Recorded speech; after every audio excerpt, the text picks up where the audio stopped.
Hello guys, welcome all of you back with our web application development discussion series. Today we are going to look into how we can program our single product view.php file. In our home.php file, here we have our product. So if we click on this Samsung products buy now button, it's going to take us into single product view.php file, and detail of that relevant product will be displayed in our single product view.php file. In here you can see we have product images, and if we click on this one of images, it's going to load into here. Then in here we have our product name and product price and the discount we have given and the seller's name and how many items have been sold, and in here we can choose how much we are going to take from this product. And then here we have our buy now button, add to cart button and wish list button, and in the related item part we have loaded the related item. In our product details part we have loaded that product brand and model and also the description. So let's go into our code and see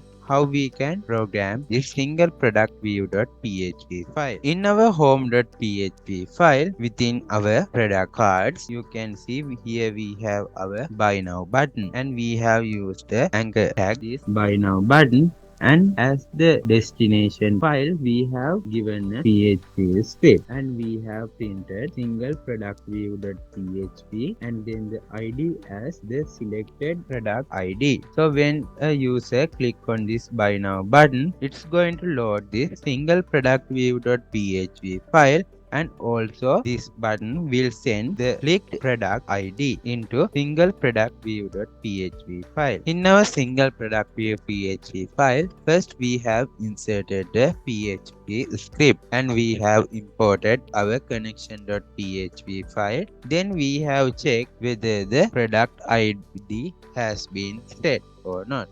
If it has been set, this design will be displayed. Within our if condition, here we have taken that ID and stored it in variable PID. Then in here we have run a search query in our database, and we have taken the product details and store that details in product rs variable. In the next line we have checked how many rows are available in the product rs variable and store that value in product num variable.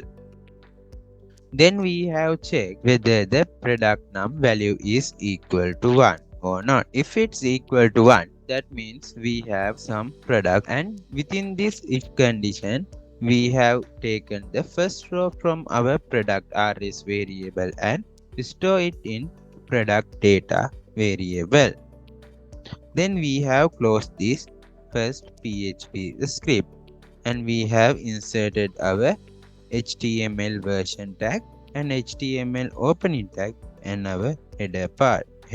Within our head part, here we have our title, and we have taken that selected product title and display it within this title opening and closing tag. Here we have inserted another PHP script, and we have inserted header.php file here, and then we have taken in here we have taken that product images. We have run this query in our database and stored the received result set in image rs variable. In the next line we have checked how many rows are available in the image rs variable and stored it that value in image num variable.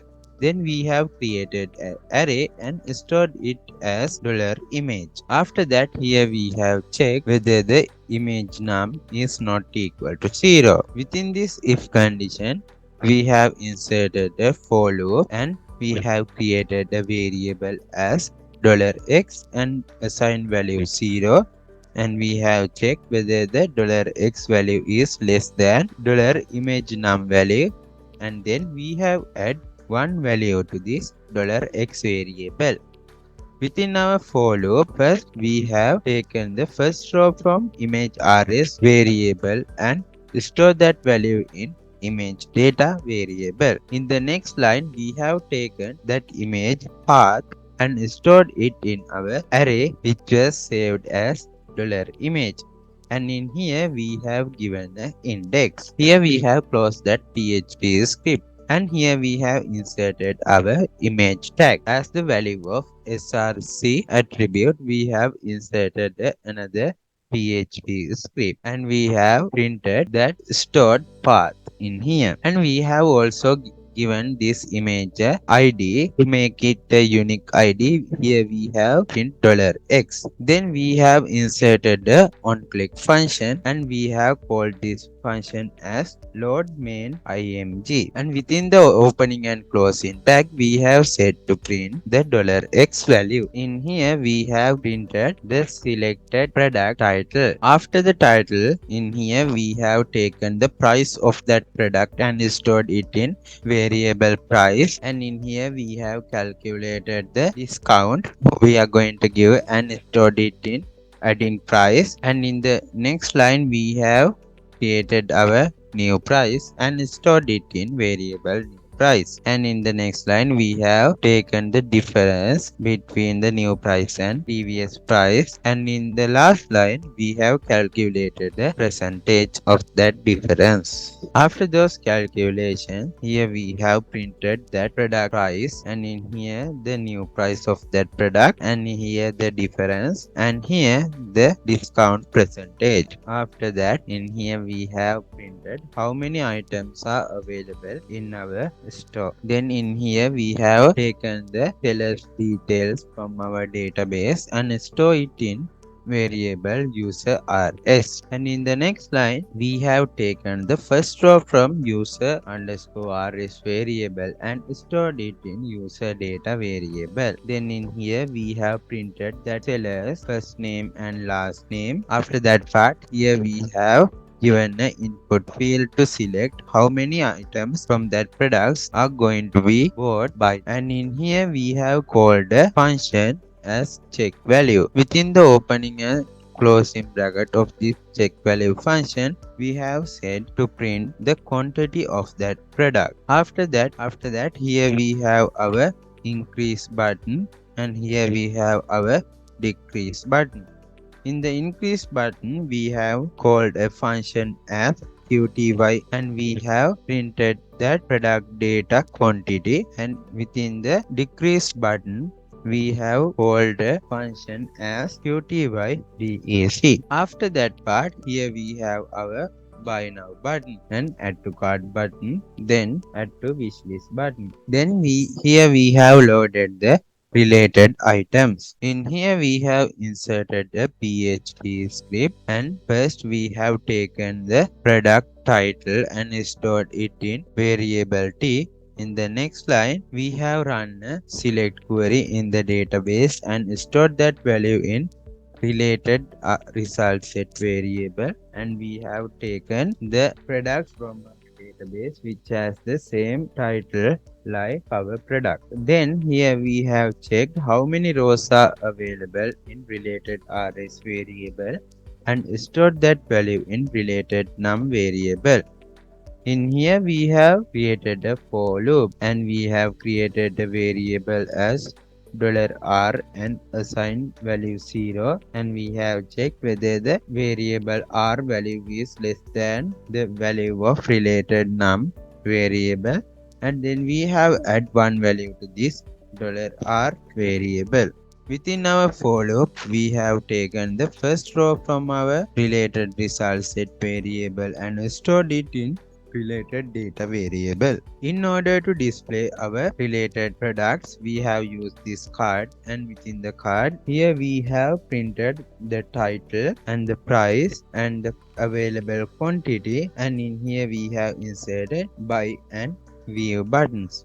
After clicking on this view button, that user can see the details of that relevant product. After that part, here we have our product details part. In here we have started the PHP script and we have taken the product details from our database and stored it in prod.rs variable, and here we have taken the first row from that variable and stored it in product data variable. In the next line, we have taken the brand data which is relevant to this product and stored it in brand has model R is variable. In the next line, we have taken the first row from brand has model result set and stored it in variable brand data. Then in here we have printed the name of that brand, and in here we have printed the model. For that we have run another select query to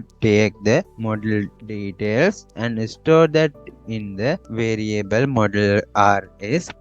And in the next line we have taken the first row from that model rs variable and stored it in model data variable. Then here we have printed the name of that model. In here we have printed the product description and we have given read only attribute so that the user can't update that description. So let's go into script.js file. In our script.js file, here we have our first function load main image, and we have taken the forwarded value in here as id.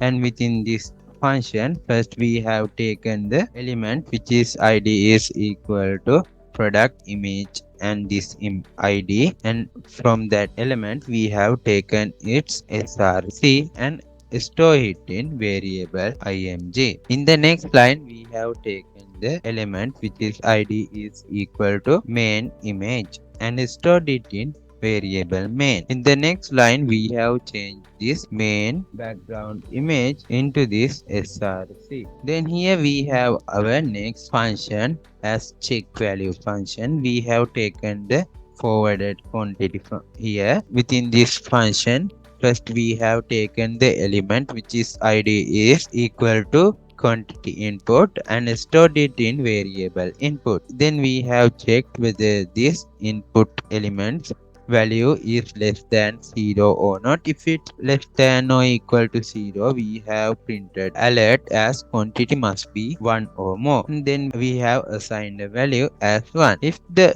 first condition is false, then we have checked whether this input value is larger than the quantity value. If it's true, we have printed a alert as maximum quantity achieved, and we have assigned its value as the quantity. Our next function is quantity increase function, and here we have taken the forwarded quantity, and within this function first we have taken the element which is id is equal to quantity input and stored it in variable input. Then in here we have checked whether that element's value is less than quantity or not. If it's true, we have taken its value and add one value to it and store that in the variable new value. Then we have assigned that new value into this element. If this condition is false, then we have printed a alert as maximum quantity has achieved,